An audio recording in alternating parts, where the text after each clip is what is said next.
چیف جسټس به د دې جواب راکړي چې دا څنګه دې نه چې کوم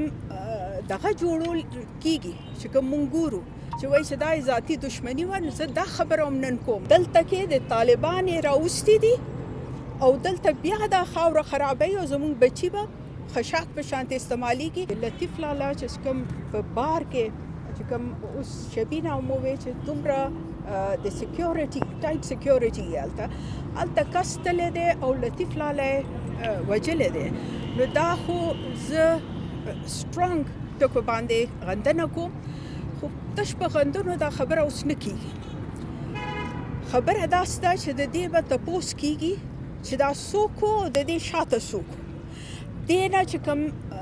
دغه جوړول کېږي چې کوم مونږ ګورو چې وایي چې دا ذاتي دشمني وه نو زه دا خبره هم نن کومه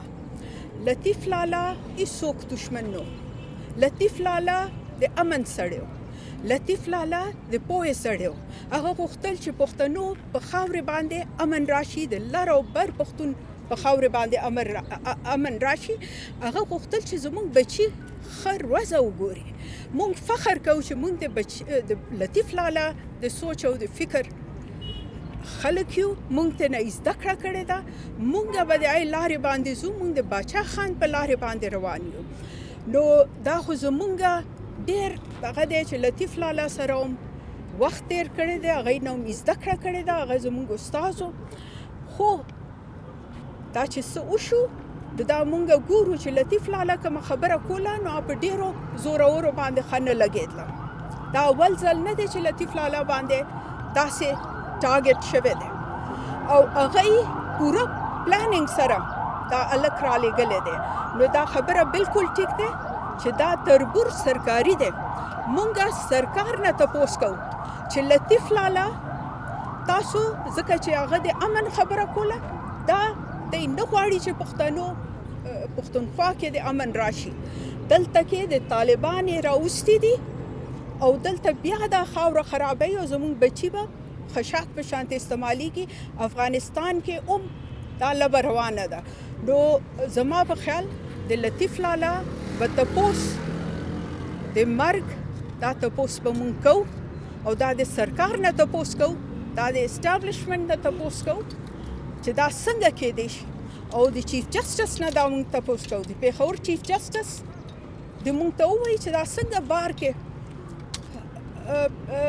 تماچې سره کس راغی دا خو شکر دی چې د لطیف لالا یو سټرانګ مټ چې سنگین خان هلته کې او هغه کس راونیسه او پولیس ته یې حواله کړه که دا سنگین خان هلته نه و نن به بیا نامعلوم خبره وه چې نامعلوم کس راغی او وتښتېده نو مونږ سنگین ته هم سلام کوو ځکه چې د لطیف لالا یو مضبوط مټ بل مضبوط مټ محسن داور صاحب د NDM چیرپرسن چې تاسو وکتل چې پرون د لطیف لالا جنازه کې څومره خلک راغلي او هغې کې چې کومې خبرې وشوې دا د باچا خان نه پس مونږ وکتلل چې لطیف لالا ځکه چې لطیف لالا کس ډېر لوی هغه خو استاد و هغه خو د پښتنو زه تاسو ته وایم چې FCR باندې پوهه لطیف لالا خلکو ته دی یو تور قانون دا مونږ ټول چې یو لطیف لالا مونږ پې پوهه کړي یو بیا لطیف لالا و چې د هغې خلاف احتجاجونه کړي دي او نن تور قانون د انګریز تور قانون ختم شوی دی او د فاټا پښتونخوا کې مرج شوې ده دقسې د جمهوریت خبره هغه کړې ده تاسو نن وګورئ چې آمران لاهور کې ناست دي او اسمبلیانې ماتوي دا خو د آمرانو کاري چې اسمبلی ماتوي نو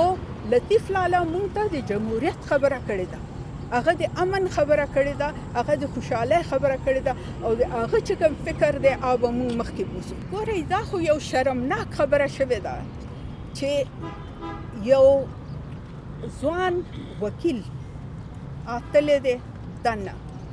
او یو مشر چې کوم ټول عمر خپل پښتنو دپاره وقف کړی دی هغه ځي او بار کې دننه